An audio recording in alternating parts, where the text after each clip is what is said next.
pamozi mtima umo. Tiende pamozi mtima umo. Tiende pamozi mtima umo. Tiende pamozi mtima umo. Tiende pamozi mtima umo. Tiende pamozi mtima umo. Hello, welcome to MTN Teleschool.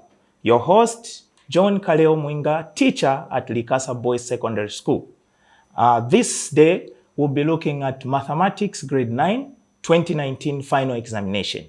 In this, we are going to try to revise the questions that came so that this can be able to help you prepare for your final exam. At this moment, if you can, tell your friends, tell your neighbors, tell your family, and prepare yourself with a plain paper to say the program has started. Quickly, we'll go to question number 1. Question number 1 says, divide 10010 base 2 by 110 base 2, giving your answer in base 2. So how do you go about such a question?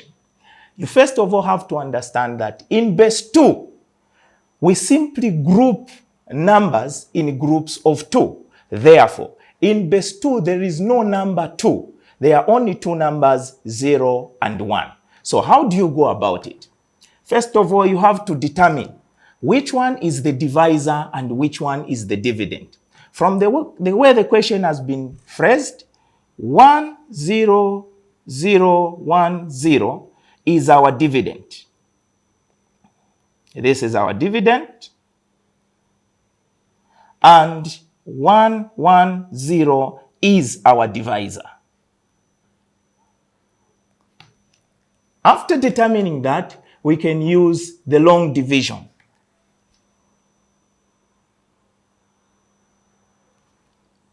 One, 0, dividing into 1, 0, 0, 1, 0. Now, 110 into 1, it goes there 0 times. 110 into 0, it goes there 0 times. 110 into 100, it goes there 0 times. 110 into 1001, it goes there 1 time. Then you multiply 110 by 1. This will give you 110. At this stage, you subtract. 1 minus 0, it's 0. 0 minus 1, you cannot get 1 from 0 in base 2. So what do? You borrow a 1 from the first one. You put it here. Now understand that that 1 that you are borrowing is not actually a 1, but a 2, because in base 2, numbers are grouped in groups of 2. So it will be a 2 there. Now, since it is a 2 there, you also have to borrow a 1 from it so that it remains a 1, and then the 2 comes there. So that you have 2 minus 1, you have 1. Then 1 minus 1, you have 0. And there we had remained with 0. 110 into 10, it goes there 0 times. It goes there 0 times. 110 into, you bring down. Now you bring down this one here. 1, you add 1 there. Make sure you have 1 minus 0, it's 1. Take note of that. Don't make that mistake. Okay. You have 1 minus 0, it's actually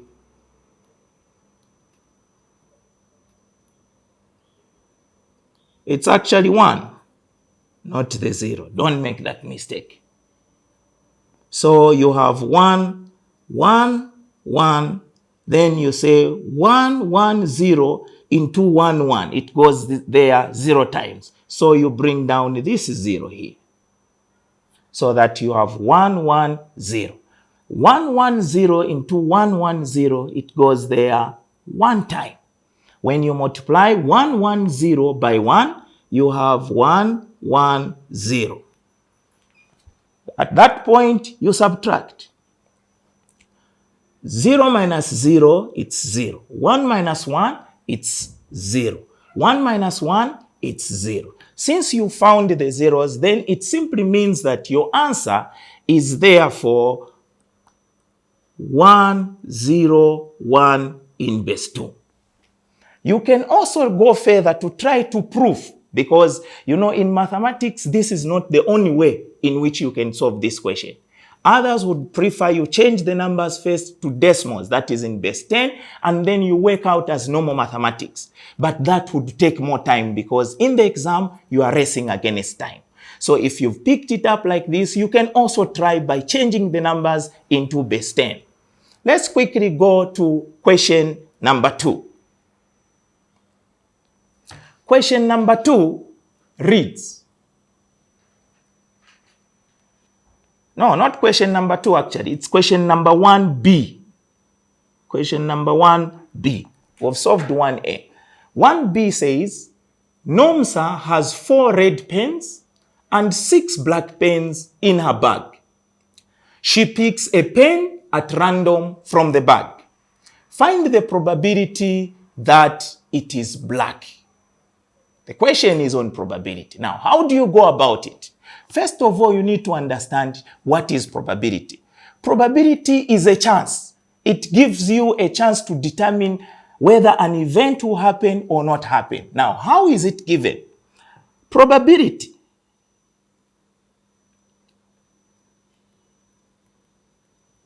is given by possible outcome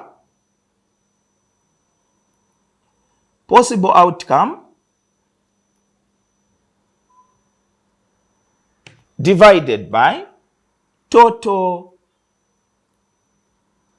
sample space. Total sample space. Now, what does that mean? The possible outcome is sometimes referred to as the expected outcome, that which you would want to see. Now, in this question, we are told that the pens that Nomsa had, they were of 2 colors. There was red and there was black. The question is asking us to find the probability of the pen being black. So we say probability of the pen being black. This is the notation you use, is equal to. Now, what is the possible outcome? Now, the possible outcome here, you look at the number of black pens in that particular bag. So how many black pens were in that particular bag? The question here says that in that bag, there were 6 black pens. So you say 6 divided by. What is the total sample space? The total sample space is the number of pens put together, meaning that the red pens and the black pens together, which is 4 plus 6. You have 6 divided by 4 plus 6 is 10. Now, you are not supposed to leave your answer like that. You have to simplify it further. So, we can simplify it by dividing through by 2. 2 into 6, 3. 2 into 10, 5. Therefore, our probability is 3 over 5. So that is our answer. That is how you have to go about a question in probability. So from there, what are the key things that you need to pick out? Number 1, you need to know what is the expected outcome. What is it that they have asked you to find? That is the expected outcome. What is the total sample space? The total sample space is everything that you need put together, or everything that is concerned in that particular question put put together. And therefore, you have that fraction reduced into simplest form, and that is our probability of picking a black pen. We move on. We are moving on to question number 1C. And question number 1C reads, a sales agent is paid a salary of 3,000 kwacha and a commission of 2% on all his sales.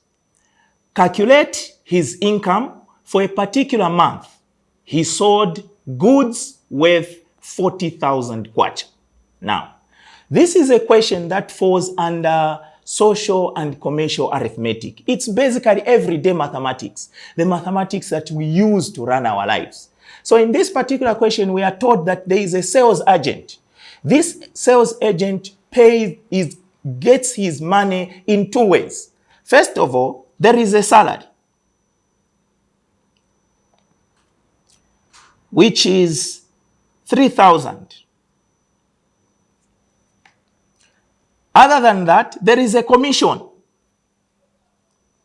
of 2%. 2% of sales. Meaning that when this salesman or sales agent gets to sell, there is a fixed salary, fixed amount of 3,000 kwacha which he gets. And on top of that, there is a commission that he gets from all the sales that he makes. Now, how do we go about solving this question? Here is how. 3,000 plus 2% written as a fraction is 2 over 100.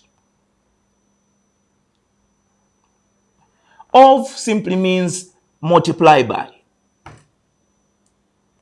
All the sales, which was in this case 40,000 kwacha. 40,000 kwacha. Now, the rule of mathematics will always tell you in terms of operations that in this case where you have addition and multiplication, you first start with multiplication.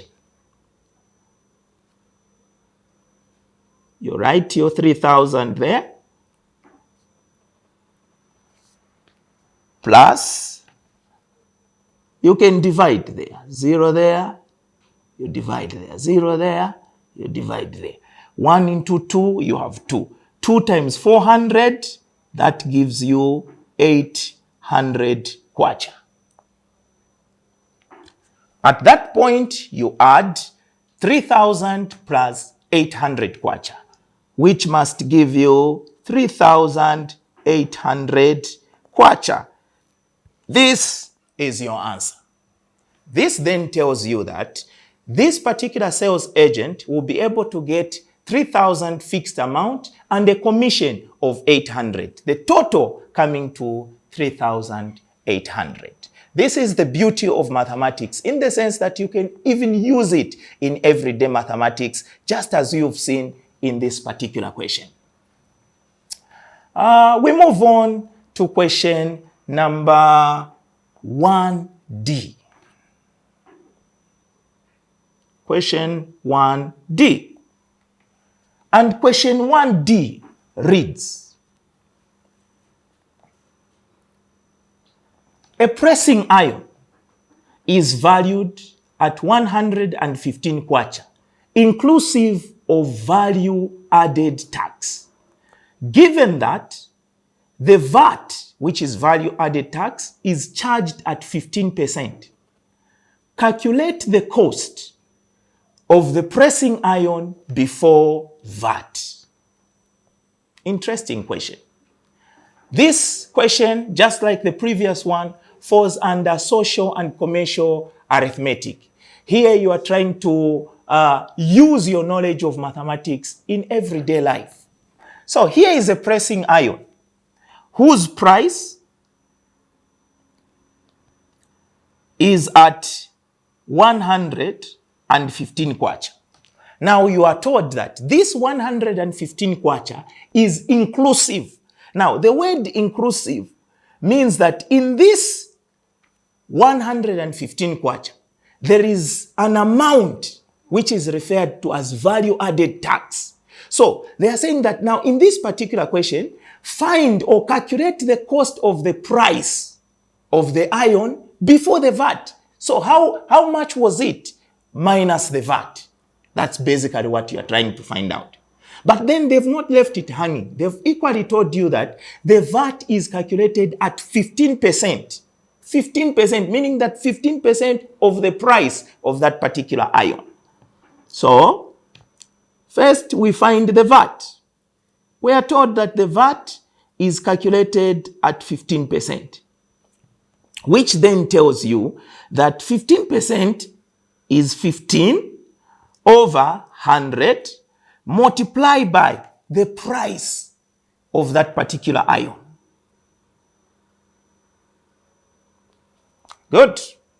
When you do your math there, you can start by probably dividing through by 5. You say 5 into 15, it goes there 3 times. 5 into 100, it goes there 20 times.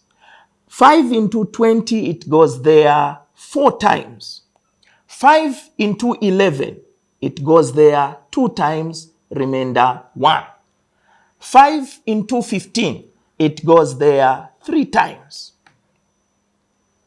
Now, when you multiply 3 times 23, you are going to get 69. You have to be very careful there. You get 69 over 4. You get 69 over 4. Then you divide. 4 into 6, it goes there 1 time, remainder 2. 4 into 29, it goes there 7. 4 times 7 is 28, meaning that 29 minus 28, it leaves you with remainder 1. 4 into 1, it can't, so you say point. 4 and put a 0 where there is 1, so that it's 10. 4 into 10, it goes there 2 times, remainder 2. 4 into 2, it can't, so you put a 0 there. 4 into 20, you have 5. So the VAT in this case was 17 kwacha, 25 ingwe. Now this is not your answer. Your answer is saying calculate the cost of the pressing iron before VAT. So, cost is equal to the price that you find on a tag there minus the VAT, because they've said before VAT. It was priced at 115 minus 17.25. So there you have 115 kwacha minus 17.25. 0.00 there. So you know that 0 minus 25, this cannot work. So you borrow a 1 from there, so that you have there 100, then there you have 4. Then 100 minus 25, it's going to give you 75 point. Then 4 minus 7, it can't, so you borrow this 1, you have a 0 there, you have 14. 14 minus 7, it gives you 7. Then you have this became a 0, so you have 0 minus 1, it can't, so you say 10 minus 1, 9. Then the answer from there you can clearly see is 97.75 kwacha, meaning that this was the price of the pressing iron before the VAT. How was it? Thank you. So we move on. If you've enjoyed that question, we move on to question number 2.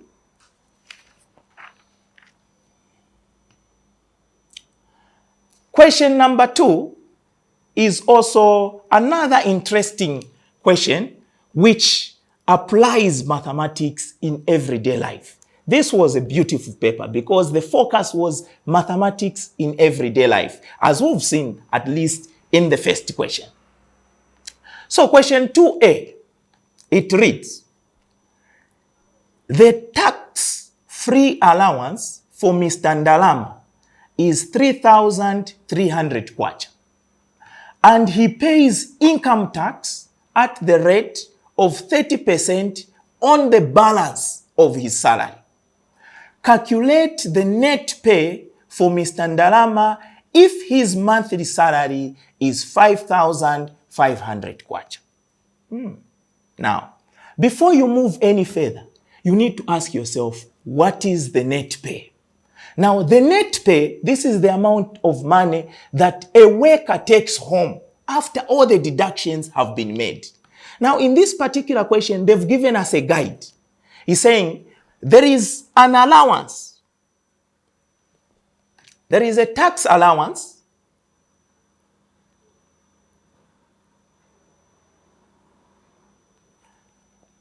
of 3,300. Now, what does that mean? It simply means that of the total amount of money that Mr. Ndalama gets, there is a 3,300 kwacha which must not be taxed. That is the meaning of tax-free. Tax-free. Meaning that in this case, this person, in this amount of money, he must not be taxed. So whatever money that he gets, take out or subtract the 3,300 because that 3,300 must not be taxed. Good. So if you've picked on that one, go on to the question and see what guideline it's giving you. Furthermore, it is saying that he pays income tax. Income tax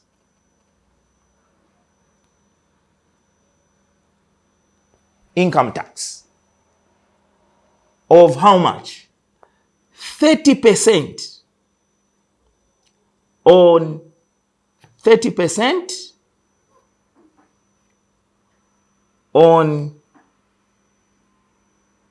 the balance.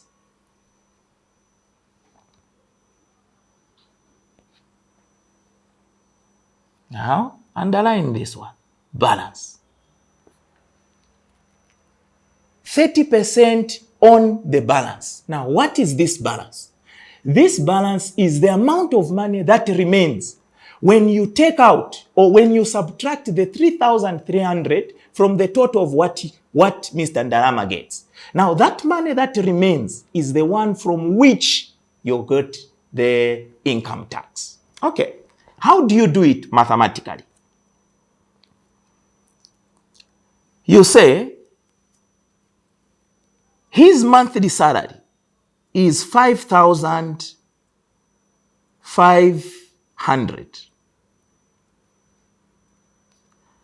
We want to find the balance.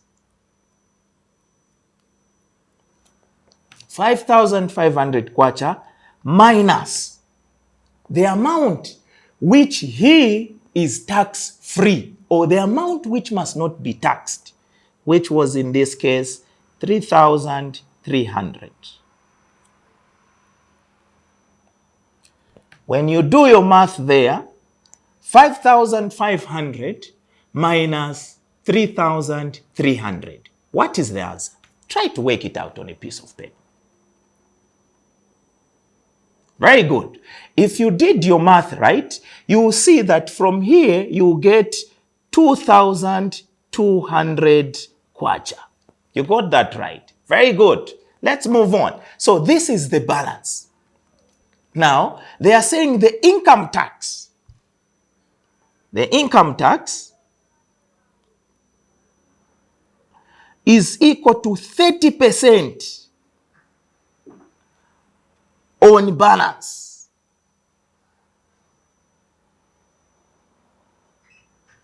Which simply tells you that this is 30 over 100, because a percentage is a number whose denominator is 100. I'm sure you know that. Times the balance, 2,200 kwacha. Okay, let's do some divisions there. 0 into 0, you divide there. 0 into 0, you divide there. Then you have 30 times 22. What is 30 times 22? This will give you 3 times 2, 6. 3 times 2, 6. Then you have a 0 there. It will give you 660 kwacha. You got that right. Very good. So, basically, this is the income tax. Now, we are told to say in this question, we need to calculate his net pay. And from the beginning, I mentioned to you that the net pay is the amount of money that one takes home after deductions. So, meaning that his monthly salary minus the income tax, that is his net pay. So, this is the net pay. Equals tax-free allowance, which was 3,300, 3,300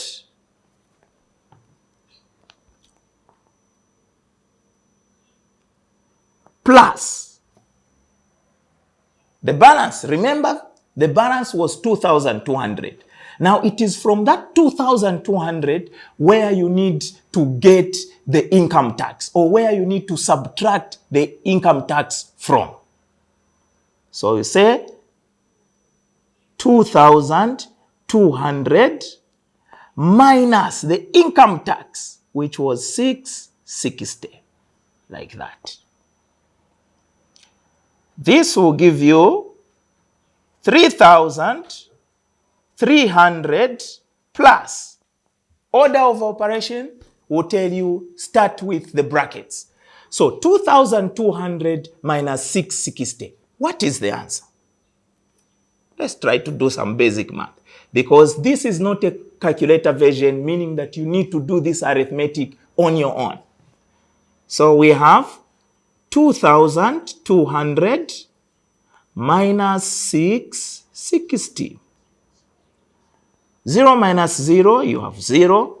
0 minus 6, it can't. You borrow a 1 there, so that this becomes 10, and this remains 1. 10 minus 6, that is 4. So you can just say 21 minus 6, which will give you 15. So from there now, this is the balance, which will give you now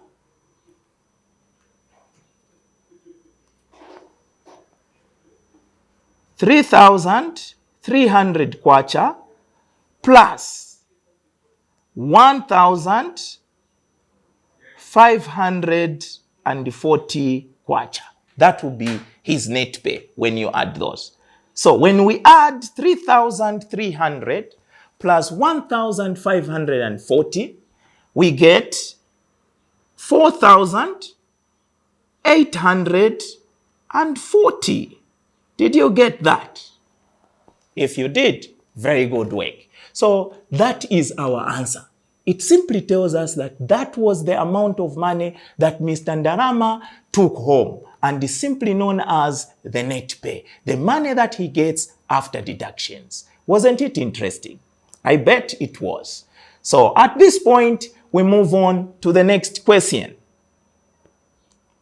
which is question 2B. Now, question 2B, deliberately, we are not going to work on it. Why? Because this is one question that you need the geometrical instrument. You need your compass, you need your protractor, and so on and so forth. For the purpose of this episode, we are going to skip it and go to question number C. so that we'll come back for it probably in the next episode.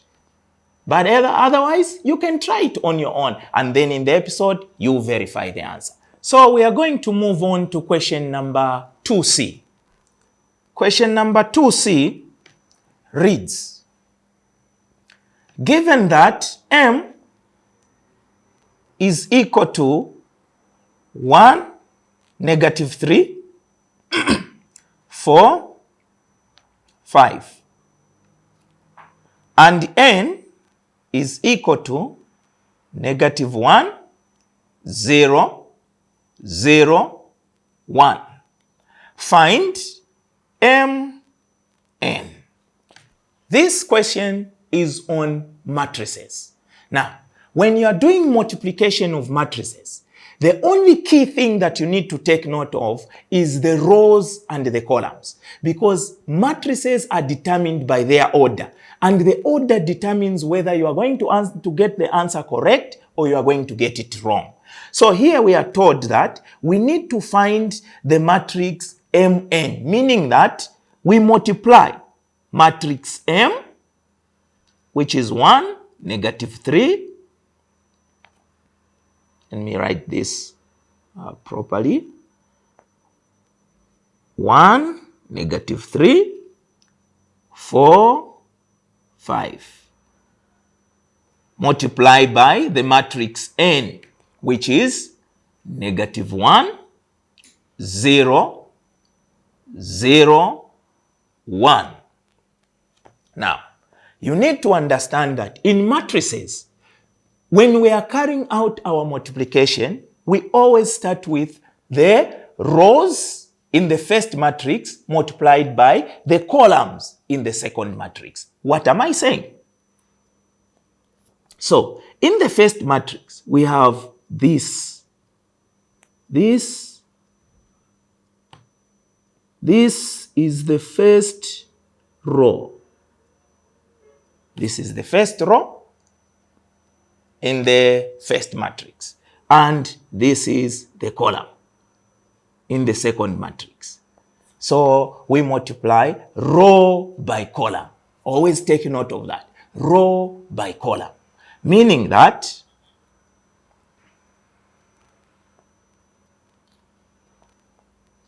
we are going to multiply first 1 times -1 plus 4 times 0. Let's go. 1 multiplied by -1 plus 4 multiplied by 0. We are done in the first column. So we move on in the same way with the column on the second matrix. So we are looking at this one now. 1 times 0 plus 4 times 1. Are you following? Okay. In the same way, we move on even with the second one. We have row times column. This will give us the second elements in the matrix. So you have -3 times -1 plus 5 times 0. You are done in the first column of the second matrix. You move on to the next one. -3 times 0 plus 5 times 1. There we are. From there, we do some basic calculations. 1 times -1 is -1 plus 4 times 0. 4 times 0, it is 0. We move on. 1 times 0, it is 0 plus 4 times 1, it is 4. -3 times -1, you have +3 plus 5 times 0. you have 0. You move on to the next column. Negative 3 times 0, you have 0 plus 5 times 1, it is 5. You move on like that. Negative 1 plus 0, it is negative 1. 0 plus 4, it is 4. 3 plus 0, it is 3. And 0 plus 5, it is 5. So the value of m times n is this matrix. So this is your matrix Mn. What are the key things that you need to note from this question? The key things you need to note from this question is that always identify the rows in the first matrix and the columns in the second matrix. Those, once you do them right, you'll be able to find your answer as correct as easily as possible, because matrices has to do basically with addition and subtraction. Owing that your knowledge of integers is okay, then it means that this question will be far much easier for you. So that is it with question number 2C. We move on to the next question. The next question is question number 3A.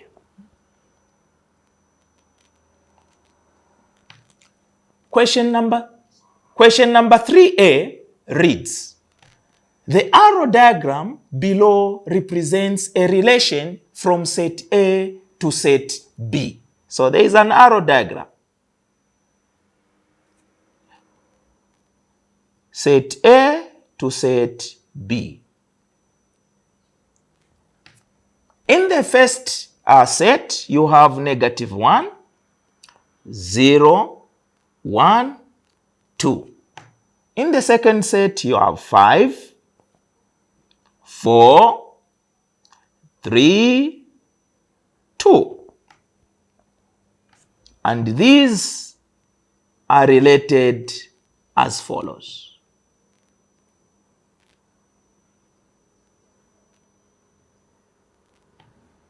Then they are saying, A1, if X belongs to A and Y belongs to B, write the formula for the relation. Interesting question. Now, before you go any further, you need to understand that this question falls on relations and mapping. Now, in relations and mapping, at this point, you can only know the formula if you understand the set of ordered pairs, meaning that the pairs X, Y. Now, from this diagram that we are given, it's clear that in set A, as we've been told in the question, we have X values. In set B, we have Y values. So, the set of ordered pairs are, in the first arrow there, we have negative 1, 5. Meaning that the negative 1 is for the X value, the 5 is for the Y value. Then we have 0, 4, 1, 3, and 2, 2. These are the ordered pairs that we are getting from that particular mapping. Now, we are told to say we need to find the formula for the relation. Now, the formula for the relation has a standard form.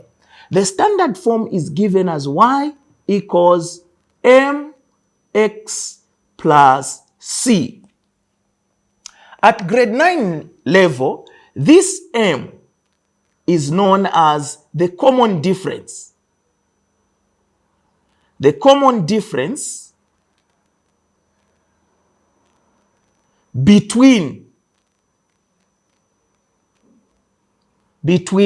y values. And c is the y-intercept. Meaning this is the point at which this particular line or this particular formula cuts the y-axis. So, what is the common difference? So we need to find the common difference, y. So this common difference is found by finding the common difference in y values, meaning that you have y2 minus y1. Now, in this regard, you can pick any 2 points. You can choose to pick this one and this one, or this one and this one, or this one and this one. Whichever point that you pick, it doesn't matter. What matters as you pick a point, indicate it very well. So if I pick these 2 points and I want to find the common difference, m, I need to determine which one is y1 and which one is y2. So from there I'll have, since this is the first point, this will have x1, y1. This will have x2, y2. Now we only focus on the y values. So from that particular point, which one is our y2? My y2 is 4 minus. Which one is my y1? My y1 is 5. 4 minus 5, it gives you negative 1. Very good. Now, it means that our common difference there is negative 1. You can try it also by using these other points. Use either those 2 or those 2. You'll still get the same answer. We move on, having found the common difference. So, our formula now will look like y is equal to, where there is m there, we are going to put negative 1.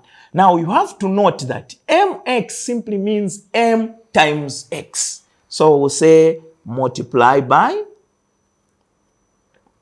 x plus c. Now, how do you find the value of c? You find the value of c, sorry about that, this has to be here, times x plus c. How do you find the value of c? You find the value of c by picking any of the points that you've been given there, any of the points. So in this case, I can pick 0, 4. Meaning that in this point, I have this one representing the x value, this one representing the y value. If I substitute these values in this equation, my y there is 4 equals negative 1 times my x is 0 plus c. 4 is equal to negative 1 times 0, it is 0 plus c. And 0 plus any number, it's still that number. Therefore, our c is 4. Now that we have our m and our c, we can easily write down the formula or the equation that we were asked to find.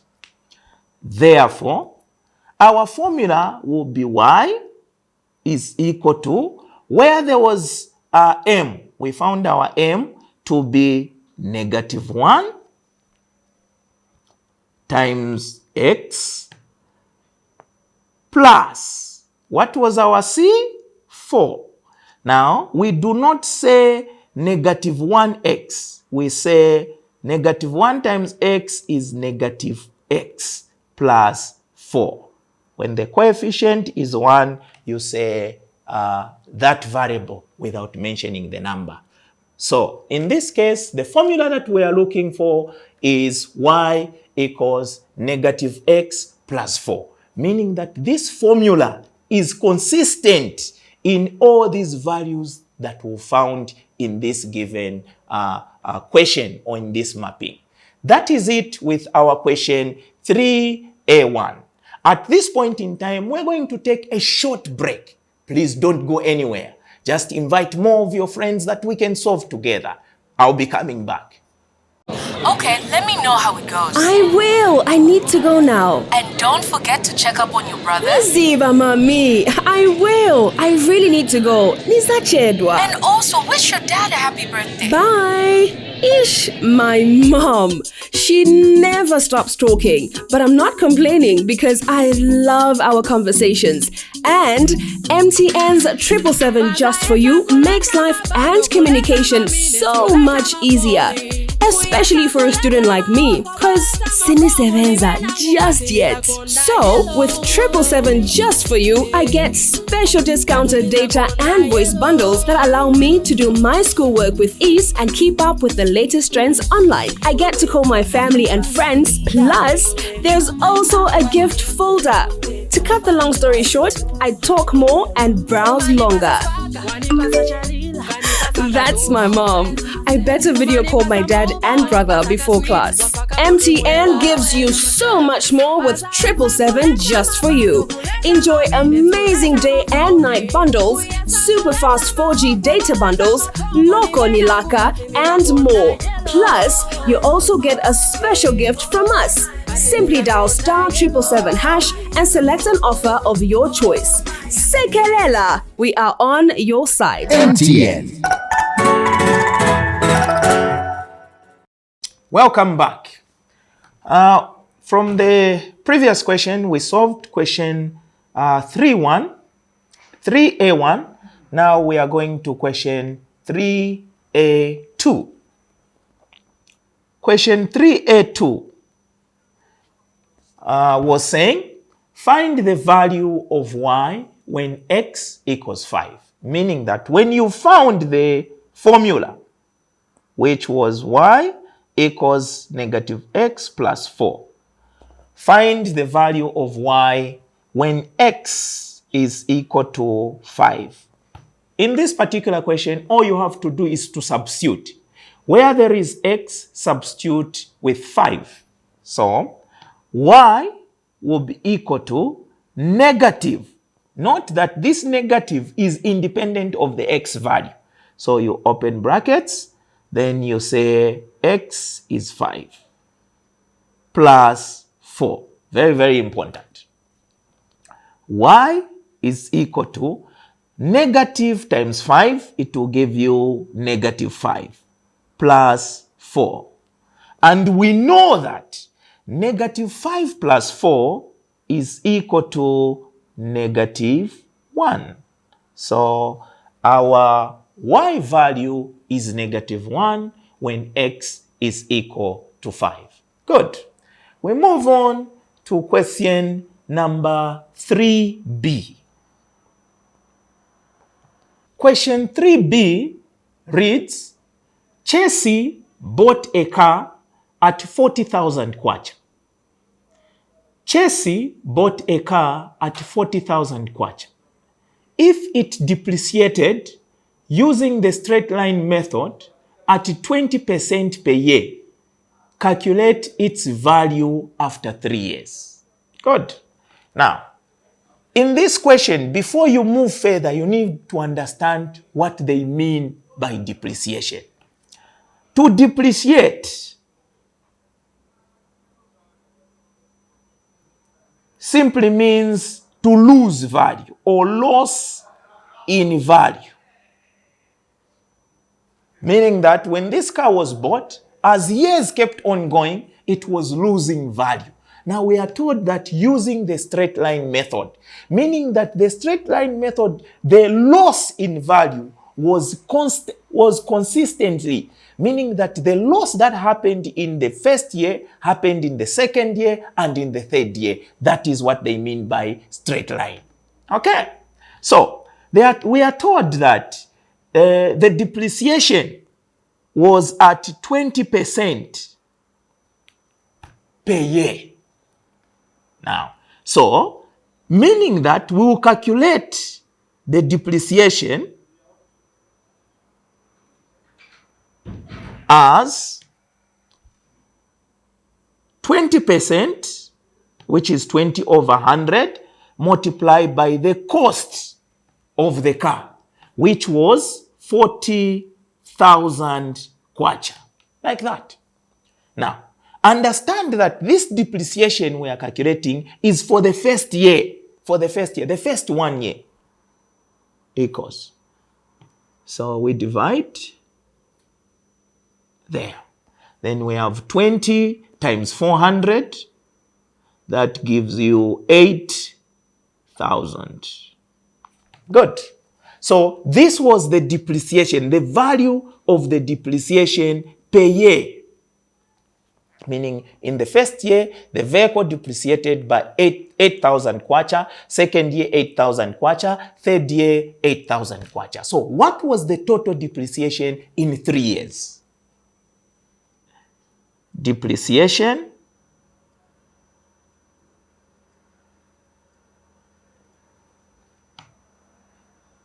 in 3 years is simply equal to the depreciation per year multiplied by 3. And 3 times 8,000 will give us 24,000. Very good. You found it. Very good. Brilliant. So that was the depreciation that happened to this particular car in 3 years. Now we are told to say calculate its value. So what was its value? Meaning that it was bought at 40,000 kwacha and its value was decreasing, was going lower and lower in the first 3 years. What was the value? So we say cost of the car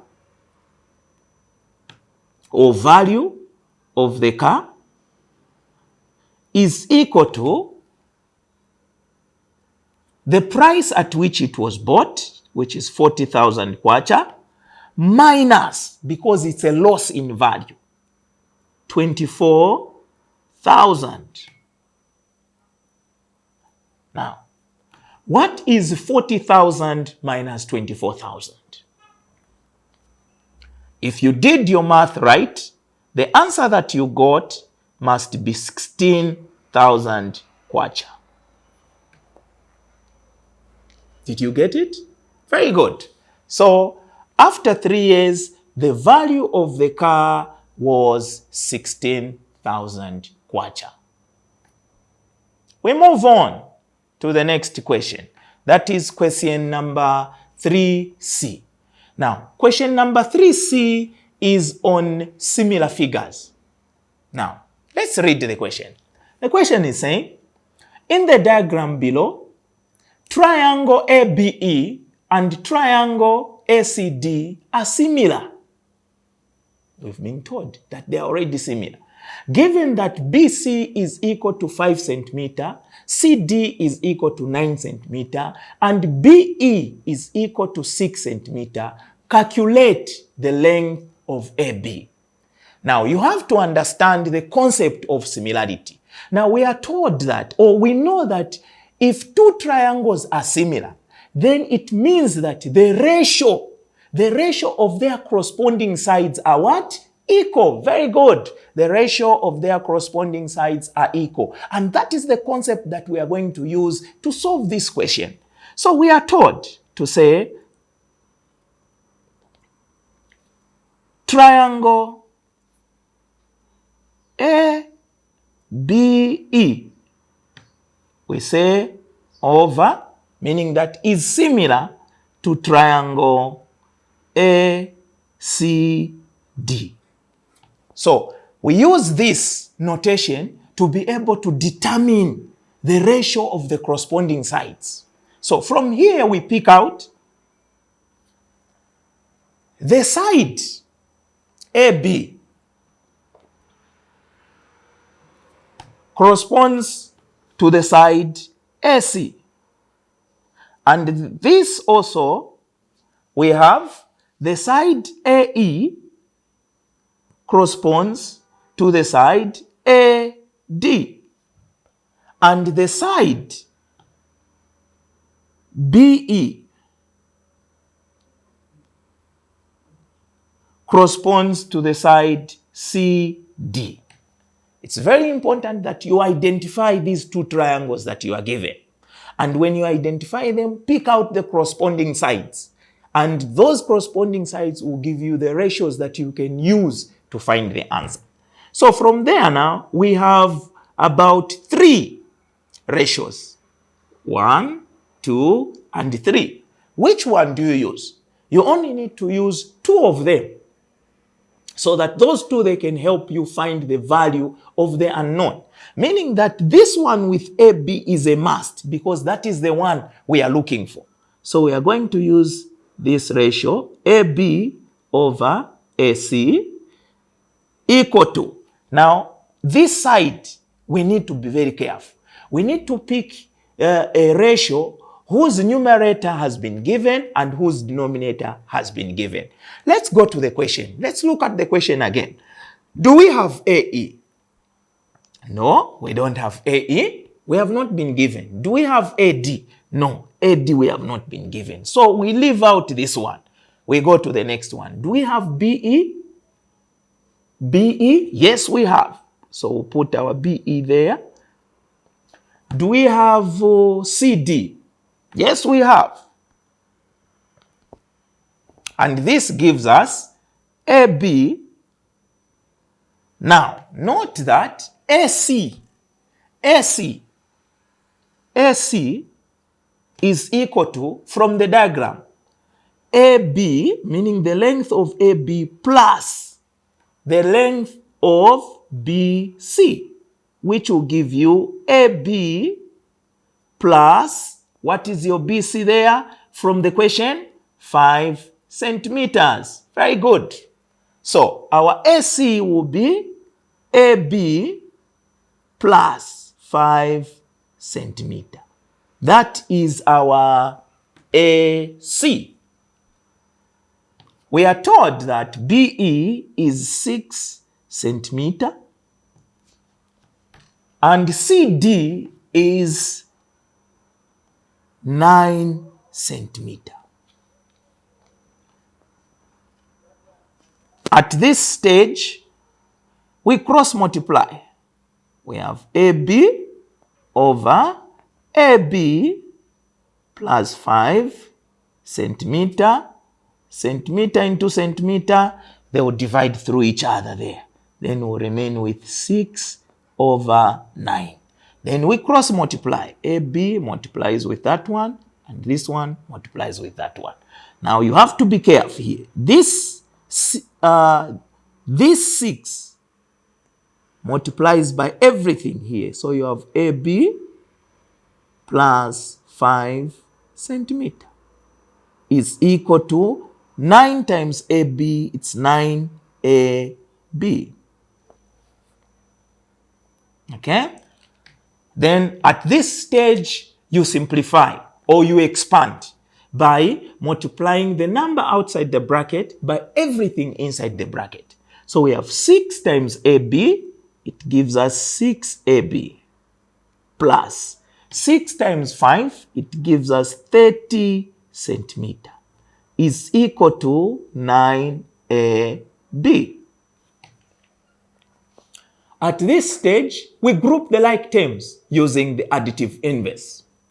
So we want to find AB. So we'll say, okay, we'll say 6AB, very good, minus this 9AB, because the additive inverse of 9AB is minus 9AB, meaning that the AB has to be subtracted. So we'll say plus 30 centimeter is equal to 9AB. Since you subtracted minus 9 there, you also subtract minus 9AB there. So that you have 6AB minus 9AB. Now here you are subtracting a bigger number from a small one, meaning that in this case, you do the normal subtraction, meaning that get the smaller number from the bigger one and maintain the sign of the numerically larger digit. So here we have 9 minus 6, it gives you 3AB. But which sign is on the numerically larger number? So 6 is less than 9, and 9 has the negative sign. So you put your negative sign there, plus 30 centimeter is equal to 9AB minus 9AB. It will give you 0. Now we need to find AB. So this 30 must be gotten rid of so that we remain with AB only. How? The additive inverse of 30. So we have negative 3ab plus 30 centimeter minus. Now you have to be careful here. A lot of people will say this 30 centimeter will cross the equal sign. These are numbers. They don't move. They don't have legs. So we only use additive inverse to either eliminate them. So in this case, we want to get rid of the 30 by finding its additive inverse, which is negative 30 centimeter. What we do on the left, we also do on the right. We'll say 0 minus 30 centimeter. This will give us negative 3ab, which is equal to 0 minus 30 is negative 30 centimeter. To find the value of AB, you divide through by negative 3. By negative 3. Now, at this stage, you have to understand that negative divided by negative, it is positive. 3 into 3 is 1. Meaning that this will divide by that, and this will give us positive. So that we have AB is equal to negative times negative. It will give us positive. 3 into 30, 10. So we are going to have 10 centimeter. Therefore, the length AB is equal to 10 centimeters. If you found the 10 centimeters, you got it right. That is our answer to number 3C. Very good. That is on similar triangles. So we move on to question the next question, which is in this case, question number 4. Question number 4. Question number 4 is on sets. 4a is saying, given that E, understand that E is the universal set, has elements 1, 2, 3, 4, 5, 6, 7, 8, 9, 10, 11, and 12. This is the set E, the universal set. And set X is equal to 3, 6, 9, and 12. Set Y is equal to 1, 2, 3, 4, and 6. And set Z is equal to 1, 5,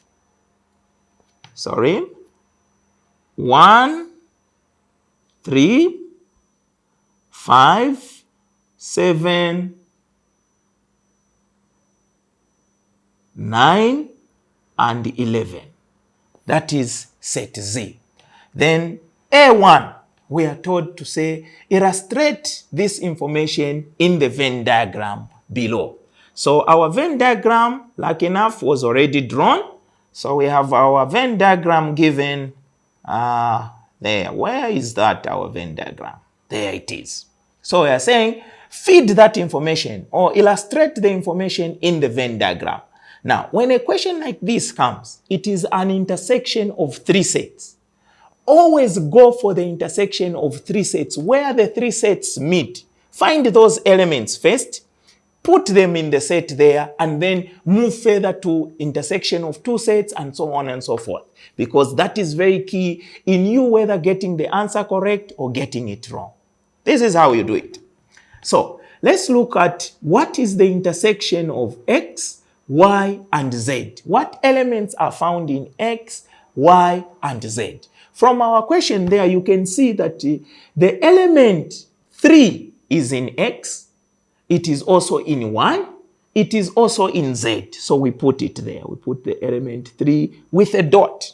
A dot means that it's not a number, just any number, but an element. We signify it by putting a dot. So we have 3 there, which is the intersection of 3 sets. Is there any number? Let's look at 6. 6 is there in X, it is there in Y, but it is not there in Z. so we can't put it there. 9 is not there in y, so we leave it. 12 is not there in y, so we leave it. Basically, that the number 3 is the element that is found in the intersection of 3 sets. So we move on to the intersection of 2 sets. In this case, we'll look at x and y. What elements are found both in x and y? From our question there, you can see that 3, as we've already indicated, other than 3, 6 is in x and it is also in y. So we'll put the element 6 there, like that. Don't forget the dot. The dot there simply tells you that is an element. So is there any number which is any element that we've left out which is found both in x and y? Let us see from the question. No. So we only have 6 and 3. Let's go to the intersection of x and z. In x we have 3 and in z we have 3. It has already been taken care of, so we don't have to repeat it. So we move on to 6. Do we have 6 in z? No, we don't. So we skip 6. Do we have 9 in z? Yes, we have. So we'll put 9 there. Do we have 12 in z? Because we are finding the intersection of x and z. So 12 is not there in z. So the only elements that are in the intersection of x and z are 9 and 3. So lastly, we look at the intersection of y and z. What elements are found both in y and in z? Okay. Do we have 1 in y? Yes. Do we have 1 in z? Yes, we do. So we put 1 there.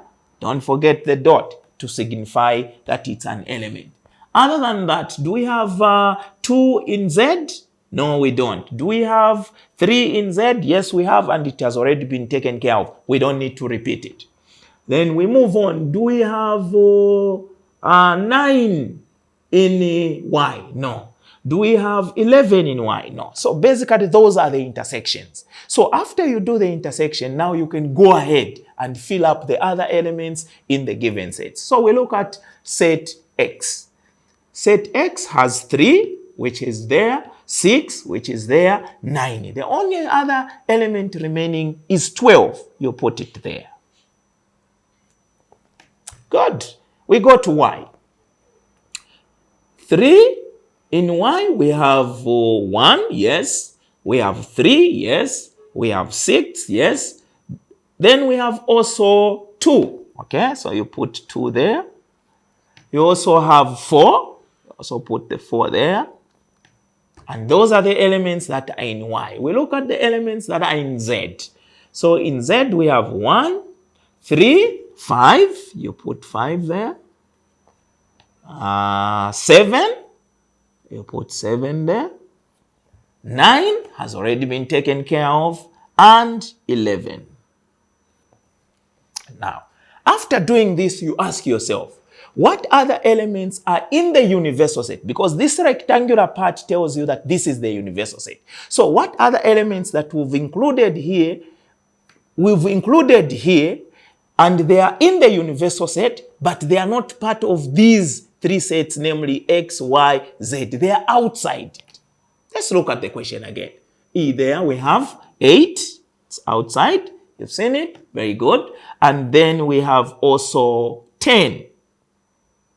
Good. So that is how you illustrate the information in the Venn diagram. What is a lesson to take home?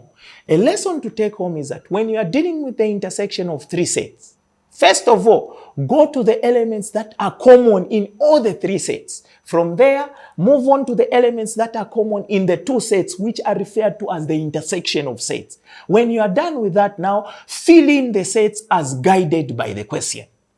Okay. We go to 4.2. Question number 4.2. 4.2 is saying, 4A2 rather, yes, 4A2. List the elements of the set X union set Y union set Z. Close the brackets, complement. Now, here is a complement of a set. Now, you need to understand what they mean by this symbol or this notation complement. Complement simply means not. So in this case, you are finding those elements that are not found in X union Y union Z. So to find those elements, first you need to know what elements are found in X union Y and X union Z. So using the Venn diagram that we found in A, we can shade off the union of all the three sets so that we see which elements are not part of the union. So X union set Y union set Z is as follows. So this is the union of X, Y, and Z, meaning that the elements that are found in X, Y, and Z. So from there you can see that from our shading, the only elements that are not found in X union set Y union set Z are 8 and 10. Therefore,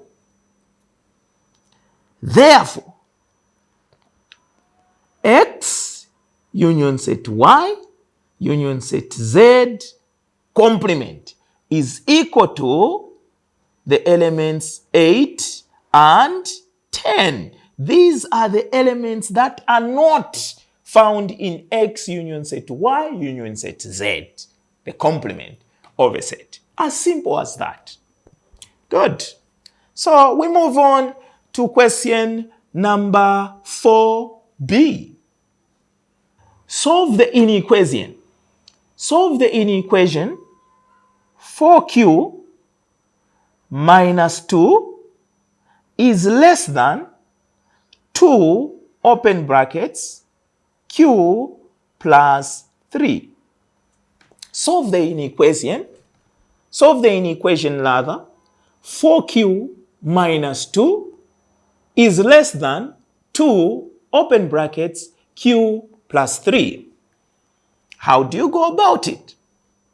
4Q minus 2 is less than. First of all, expand this by multiplying the number outside the brackets by everything inside the bracket.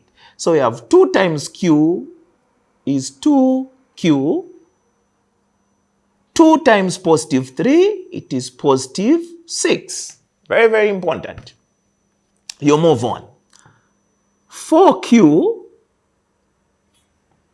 we need to get rid of this so that here we only remain with 6, or in short, we group the like terms. So we find the additive inverse of positive 2Q. In this case, the additive inverse of positive 2Q is negative 2Q. Very good. So what you do to the left, you also do to the right. So since we are going to subtract 2Q this side, we also need to subtract 2Q on the left side. So that we have 2Q minus 2Q plus 6. Additive inverse. So we have 4Q minus 2Q. It gives us 2Q minus 2 is less than. 2Q minus 2Q, it's 0. 0 plus 6, you find 6. 2Q is less than. The additive inverse of negative 2 is positive 2. So you have 2Q is less than 8. And you divide through by 2, you find your Q to be less than 8 divided by 2 is 4. This is your answer. So the answer to that inequation is Q is less than 4. There it is. Okay, thank you. Tiende pamoja ni mtima umo. Tiende pamoja ni mtima umo. Tiende pamoja ni mtima umo. Tiende pamoja ni mtima umo. Tiende pamoja ni mtima umo. Tiende pamoja ni